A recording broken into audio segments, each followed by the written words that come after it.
What's going on, all of my creative entrepreneurs? I hope you guys are all doing well. If you are promoting your product via e-commerce and you've been struggling because you have been gaining some momentum, but financially the sales are not coming through fast enough with everything else you have going on. So the platform that you're utilizing to showcase your product, be it a service like Shopify or any other platform that has a free tier, but for you to get the full services, you have to unlock it with the premium tier. And you got shut down in your Shopify, and now you don't have access to the back end of everything that you've been doing, and your product is no longer visible. Please do not be discouraged. You have come to the right video. Now, I am going to tell you I'm going to say this. I'm going to tell you what you can do to fix this, why you need to fix this, and when you need to fix this. What you do is, first and foremost, of course, you're going to own the domain name. Most of us know that. A lot of us are wise. Wherever we get our domain names from, whatever provider, be it GoDaddy, Namecheap, or whatever, right? We're going to, lock in the domain name. You always do that. You lock in your domain name, lock in the Instagram, lock in the TikTok name, despite whether or not you're going to use it. So don't get discouraged. And even if you can't get the domain name that you've been really planning for, always be flexible, guys, right? Always be flexible. Like I said, do not fall in love with any idea. Fall in love with the value and the context, the premise, the foundation, right, of the solution that you're offering, the job to do. Always fall in love with that, because it's all about sovereignty, guys, right? We were created in the image of God. He's a sovereign ruler. So that means he wants us to have sovereignty in any situation. That's why I believe he said, subdue it. Whatever we're dealing with, and that we're going to have dominion over whatever assets, whatever assignments that we use to serve our fellow man, we need to have dominion over it. That's a clue, right? So you want to own it. Let's just say a situation happens, and like I said, you can't pay that Shopify bill. Your site gets closed. Now you don't have the visibility that you like. Well, the good news is you do. You still have your social media platforms. And now, as long as you're not doing something foolish to violate terms, you're fine. You don't want to do something that's harmful to other people, that violates their rights, their privacies, and things like that. Because even if you do have autonomy, I believe you should be, right? So as long as you're being genuine, honest, you're not stealing someone's intellectual property and claiming it as your own, doing something that's hateful or harmful to your fellow man, you're going to be fine. So you still can have visibility through your sites, right? You still are going to be able to receive payments. So that's the good news, guys. So it's not like you don't have the ability to earn. You just simply have to figure out the workarounds. And another thing that you can do is you can use free sites, guys. You can use free sites, right? There are free alternatives that you can host your product on. Or like I said, a free tier that you maybe can do. That way you don't go into the premium tier. Because once you move to that premium tier, all of the work that you put on that level is going to get locked out. And that paywall is going to come up if you are not able to keep up with those payments. And then you're going to be locked out of your own house or the house that you're renting. Let's put it in that perspective, right? Because you're not sovereign. So you want to create a sovereign situation. And that's why you need to do that immediately first. Have that flexibility going. That way you're not under the pressure. Okay, I need to meet that payment. Right. And let's just say something didn't go. You didn't get the orders in that you needed. Right. So you can't get that payment in on that date because you're literally moving paycheck to paycheck. Right. Like you're taking all your capital and throwing in your business. You don't have any reserves, right? Now you're still managing and budgeting your money wisely, but you simply don't have it to allot for that because of all of the other activities and assets that you're leveraging. You don't have that flexibility. This is not going to be everybody's case. There are some people that may get off to a slow start. They have the cash reserves, they have the credit, so they're able to maintain the payments. I'm not speaking to them. This video is not for you, right? I'm going to have other information for you guys, but this video is not for you. This video is that people that found themselves in a situation like I was in. So sovereignty, guys, it's all about sovereignty. I want you to keep in mind, and that doesn't mean this is not to bag on or rag on Shopify or any other a platform. It's a business that's supposed to have it because the money that you invest into yourself through their platform at those premium levels is what allows them to serve you at a higher level. So it's not that it's bad, but don't put yourself in a situation that you can't fully commit to and you can't fully thrive in consistency because of everything else that you need to do. You need to prioritize the foundational building blocks first, right? You don't need to worry about the vanity stuff because there's a lot of things that's vanity, like the LLC. That's vanity in the beginning. And I'll get into that a little bit more. Having the Shopify store is vanity because you want to have it because most brands have it. All you need is a place that you can showcase your product and a way to receive payments. Keep it simple. And there are other free alternatives that you can do that.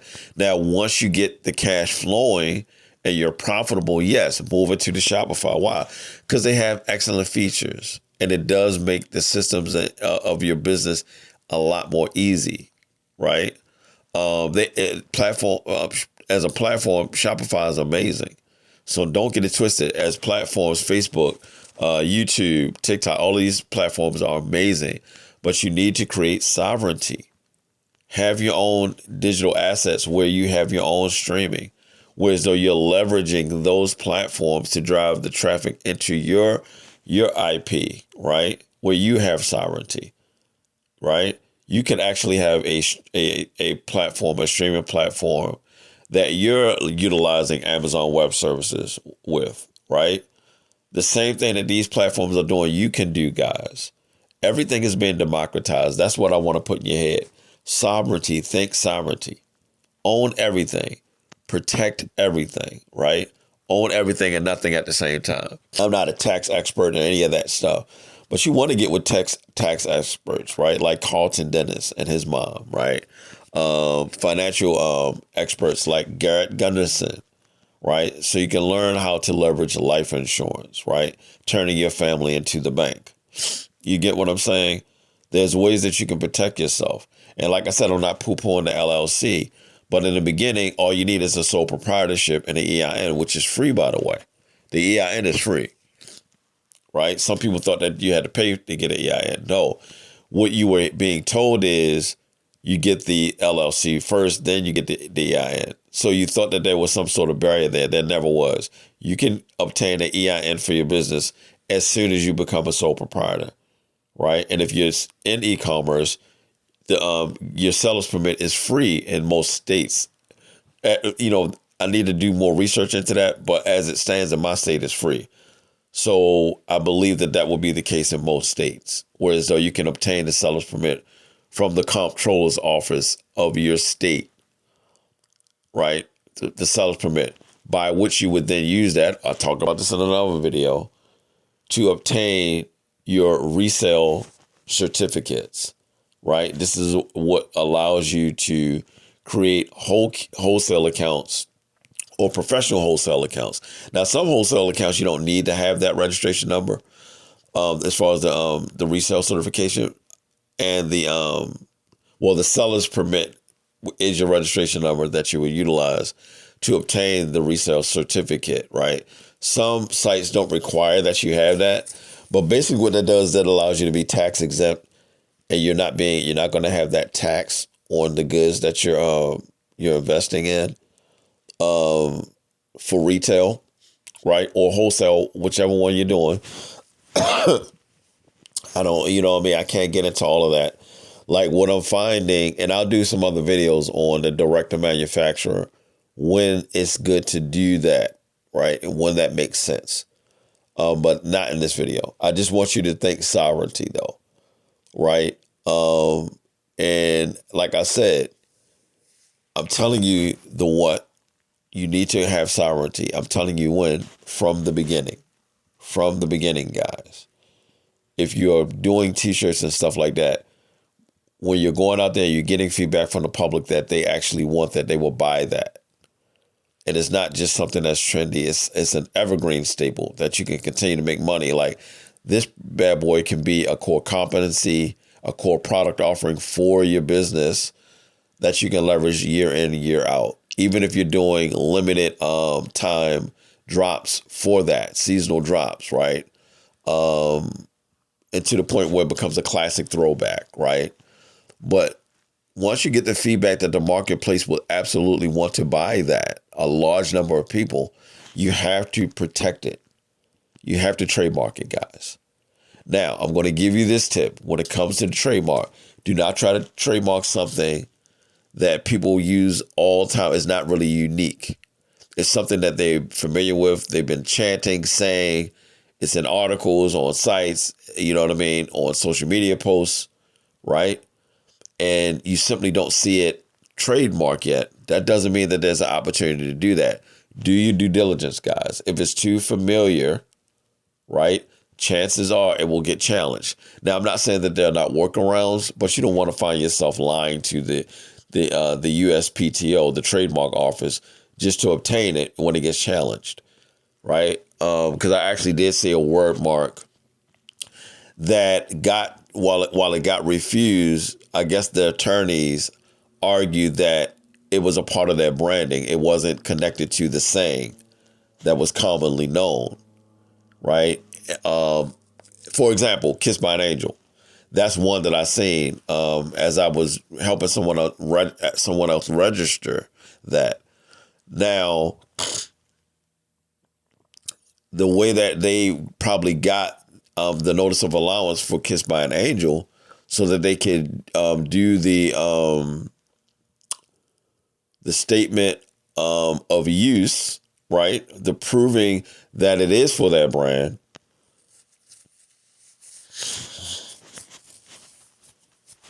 I think the reason why they were able to do that is because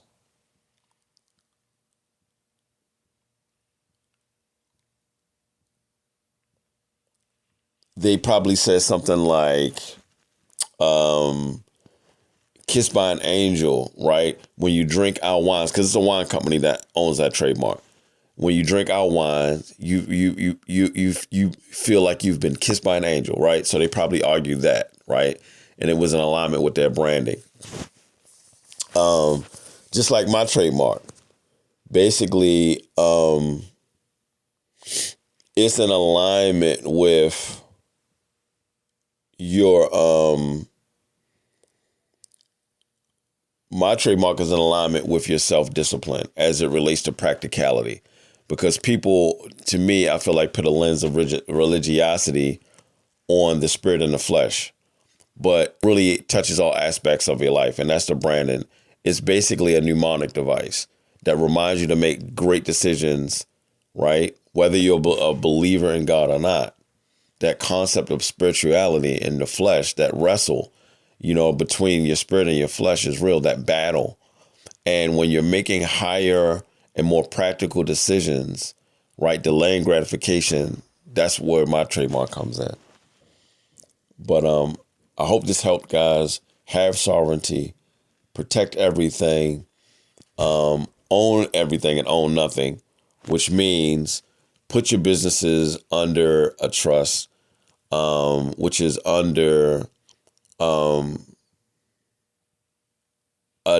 not your name, right? And make sure you have the holding company that you're going to put your companies under, right? You don't want them in your name ultimately. I say start out with the the sole proprietorship, because you don't want to be locked into that annual fee for your LLC as you're building the momentum in your brand. Because it, excuse me, it may take time, guys. It literally may take time. In other words, you may not be profitable right away in your business.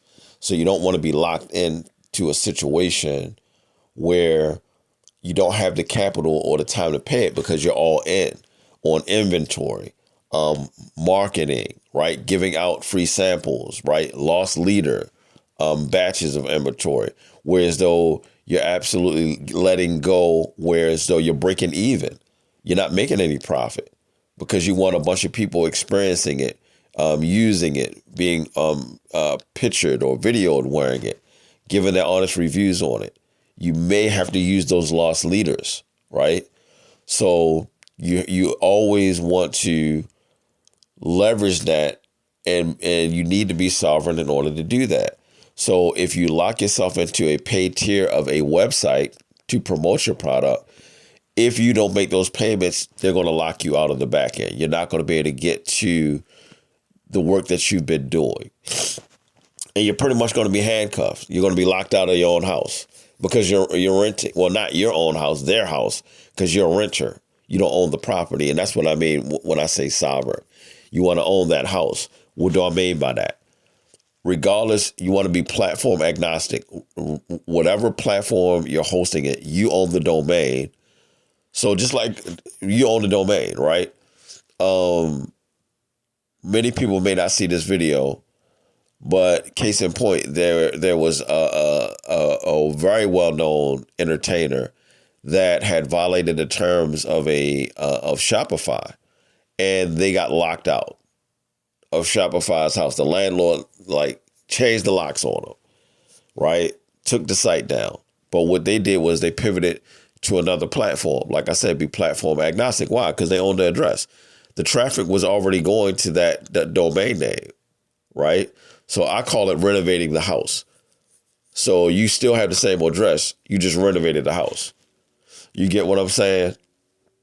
So that's the leverage that you have when you don't allow them to give you a domain name. If you allow them to give you a domain name that's locked into the service itself, and I haven't even thought about that, so I'm just speaking on the fly when it comes to that.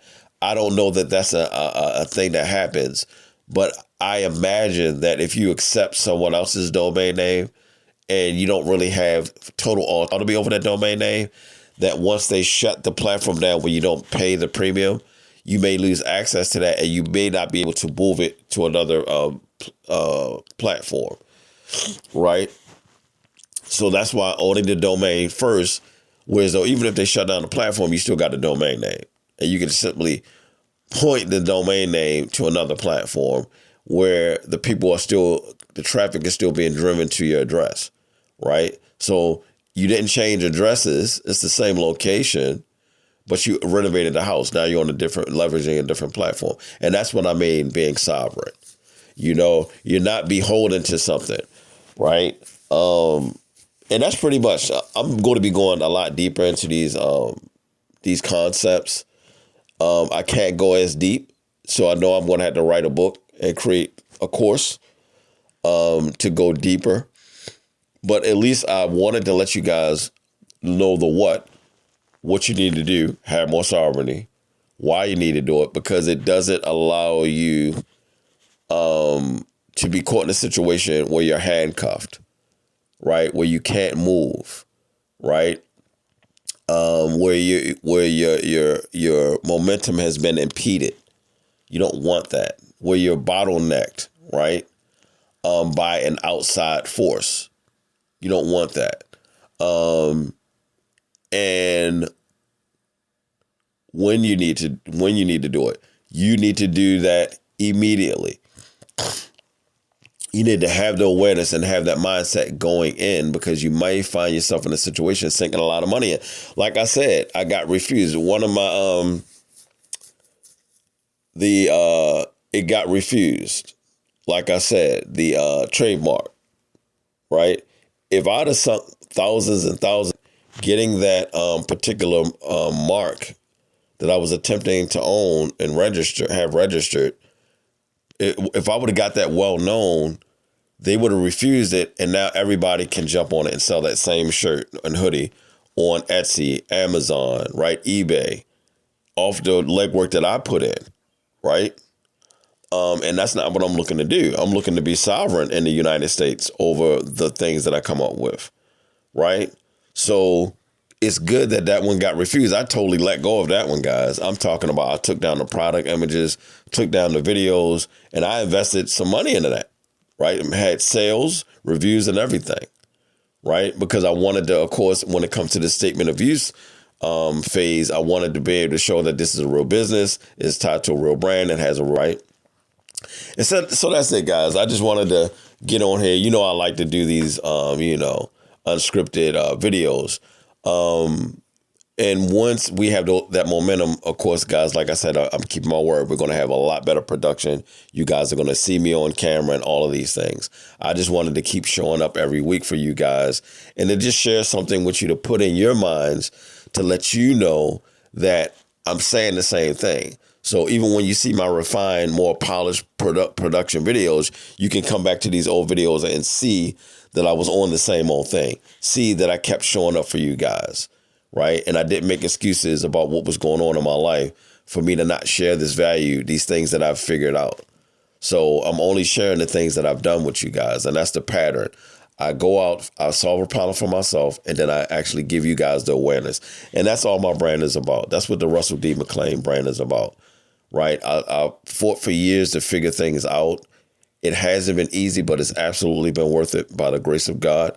I hope this video was helpful to you guys. Remember, you need to be sovereign over everything, guys. Be platform agnostic.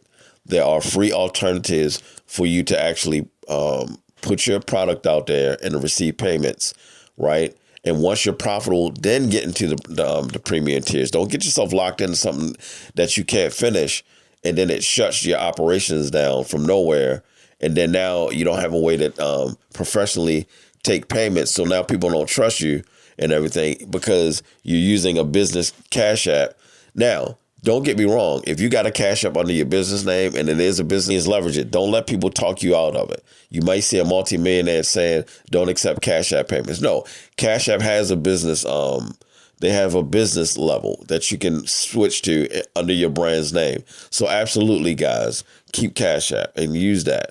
But you don't want that to be the only option for you to receive payments. You want to be able to receive payments online from someone from another state or another country. That's what I'm saying, guys. That's sovereignty. All right, guys, have a great one. Until next time.